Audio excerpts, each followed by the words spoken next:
নমস্কাৰ বন্ধু বান্ধৱীসকল জ্ঞানৰ পৰিধি ইউটিউব চেনেললৈ আপোনালোকক স্বাগতম জনাইছো মই প্ৰণৱ খতিয়ৰা আজি আমি discovering Assam's rich culture and history through government job preparation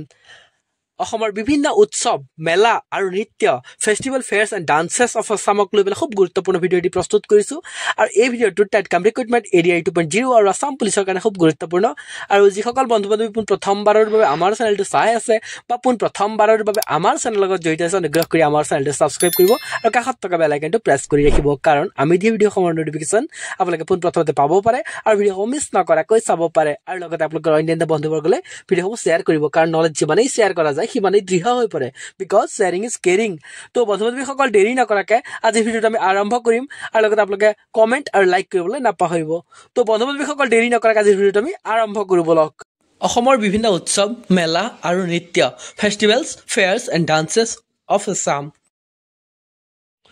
বৈচিত্ৰ্যৰ মাজত ঐক্যৰ এটি অন্যতম শ্ৰেষ্ঠ উদাহৰণ হৈছে আমাৰ অসম বিভিন্ন জাতি জনজাতি আৰু ধৰ্মৰ লোকসকলে ইয়াত শান্তি সম্প্ৰীতিৰে বাস কৰে আৰু কোনো বাধা অবিহনে তেওঁলোকৰ নিজ নিজ উৎসৱ উদযাপন কৰি সাংস্কৃতিক সমন্বয়ৰ পৰিচয় দাঙি ধৰি আহিছে আৰু এইটো আমি দেখা পাইছোঁ নহয়নে অসমত পালন কৰা উৎসৱসমূহ বা উৎসৱবোৰ মূলতঃ বা প্ৰধানতঃ তিনিটা আৰু সেইকেইটা হ'ব ধৰ্মীয় সামাজিক আৰু কৃষিভিত্তিক অসমৰ কিছুমান উল্লেখযোগ্য গুৰুত্বপূৰ্ণ উৎসৱসমূহ হ'ল মৰাণ বিহু পহিলা বহাগৰ 7 দিনৰ পিছত মৰাণ সম্প্ৰদায়ে বহাগ বিহু উদযাপন কৰে আজিকালি তেওঁলোকৰ ৰজা ৰমাকান্তক স্মৰণ কৰিবলৈ বিহু উদযাপন কৰা দেখিবলৈ পোৱা যায় ৰজা ৰমাকান্তক আহোম ৰাণী কুৰংগনয়নীয়ে হত্যা কৰিছিল আৰু কুৰংগনয়নীৰ স্বামীক আমি চিনি পাওঁ ৰাজেশ্বৰ সিংহ আৰু ৰাজেশ্বৰ সিংহৰ আহোম নাম আমি জানো সুৰেম্ফা আৰু ৰাজেশ্বৰ সিংহ কি নিৰ্মাণ কৰিছিল সেয়াও আমি জানো নহয়নে নৱগ্ৰহ মন্দিৰ আৰু কাৰেংঘৰ খুব গুৰুত্বপূৰ্ণ এইখিনি দ্বিতীয় উৎসৱটো হৈছে আলে আই লৃগাং আৰু আলে আই লৃগাঙৰ বিষয়ে আমি আলোচনা কৰোঁ আলে আই লৃগাং হৈছে মিচিং জনজাতিৰ কৃষিভিত্তিক উৎসৱ প্ৰতি ফাগুন মাহৰ প্ৰথম বুধবাৰে ইয়াক উদযাপন কৰা হয় মিচিংসকলে ইয়াক পথাৰত বীজ ৰোপণৰ বাবে আটাইতকৈ শুভ দিন বুলি গণ্য কৰে আৰু এই উৎসৱ 5 দিন ধৰি চলে আৰু আজিকালি ডেকা গাভৰুবোৰে ঢোল পেঁপা গগনা আৰু অন্যান্য বাদ্যযন্ত্ৰৰ ছন্দত ঐনিতম গায় আৰু গুমৰাগ নৃত্য কৰে আৰু গুমৰাগ নৃত্য আমি চাব লাগিব আৰু ঐনিতম গান এইখিনি মিচিং জনগোষ্ঠীৰ লগত জড়িত আৰু উৎসৱৰ বাবে ভোজৰ আয়োজন কৰা হয় আৰু আপং পুৰাং আদিৰ সৈতে পৰিৱেশন কৰা হয় অসমৰ আন এটি গুৰুত্বপূৰ্ণ উৎসৱ হৈছে দেউল উৎসৱ আৰু আহকচোন চাই লওঁ অসমীয়া পঞ্জিকাৰ প্ৰথম মাহ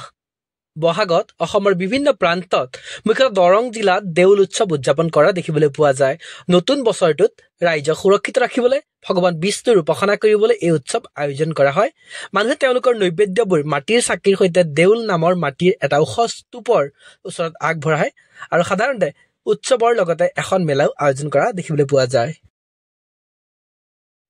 অন্য এটি গুৰুত্বপূৰ্ণ উৎসৱ হৈছে ভঠেলি উৎসৱ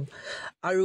আহকচোন চাই লওঁ যে সাধাৰণতে ইয়াক অৰ্থাৎ এই উৎসৱক নামনি অসমত পালন কৰা দেখিবলৈ পোৱা যায় বহাগ মাহত স্থানীয় ৰাইজে দুডাল বাঁহ ওচৰা ওচৰিকৈ থিয়কৈ পুতি ভঠেলিৰ আয়োজন কৰে আৰু বাঁহ দুডালক পাউৰা বুলি কোৱা হয় মনত ৰাখিব আৰু দীঘল বাঁহডালক দৰা আৰু চুটিডালক কইনা বুলি কোৱা হয় তাৰ ওচৰতে কলপাতৰ এটা সৰু ঘৰ তৈয়াৰ কৰা হয় আৰু উৎসৱৰ দিনা মানুহে বাঁহৰ তলত একত্ৰিত হয় আৰু দিনটো উপভোগ কৰে আৰু লগতে সন্ধিয়া সময়ত তেওঁলোকে কি কৰে সন্ধিয়া সময়ত ঘৰটো ভাঙি পেলোৱা হয় আৰু উৎসৱৰ সমাপ্তি স্বৰূপে বাঁহডাল উভালি পেলোৱা হয় মনত ৰাখিব এইখিনি খুব গুৰুত্বপূৰ্ণ আৰু আজিকালি উৎসৱ পাৰ্বণক লৈ পেলাই প্ৰশ্ন আহি থকা দেখিবলৈ পোৱা যায় সেইখিনি আমি কভাৰ কৰিবৰ বাবে এই ভিডিঅ'টো প্ৰস্তুত কৰিছোঁ আমি অসমৰ আন এটি উল্লেখযোগ্য উৎসৱ হৈছে বাঁহ বিয়া বা বাঁহ পূজা আৰু ইয়াক গোৱালপাৰা জিলাৰ হাজং আৰু ৰাজবংশীসকলে উদযাপন কৰে আৰু ইয়াত কিছুমান ৰীতি নীতি অনুসৰণ কৰি 3ডাল বাঁহ থিয় কৰাই পূজা কৰা হয় খুব গুৰুত্বপূৰ্ণ চাবলগীয়া এইখিনি আৰু কেৱল পুৰুষসকলেহে এই উৎসৱত অংশগ্ৰহণ কৰিব পাৰে বুলি কোৱা হয় বন্ধু বান্ধৱীসকল আজি আমি টোটেল 5টা খুব গুৰুত্বপূৰ্ণ উৎসৱ পাৰ্বণৰ বিষয়ে আলোচনা কৰিলোঁ আৰু যিসকল বন্ধু বান্ধৱী পোন প্ৰথমবাৰৰ বাবে আমাৰ চেনেলটো চাই আছিল অনুগ্ৰহ কৰি আমাৰ চেনেলটো ছাবস্ক্ৰাইব কৰিব বুলি আমি আশা ৰাখিলোঁ আৰু ভালদৰে থাকক ভালদৰে প্ৰিপাৰেশ্যন কৰি যাওক থেংক ইউ ধন্যবাদ জয় আই অসম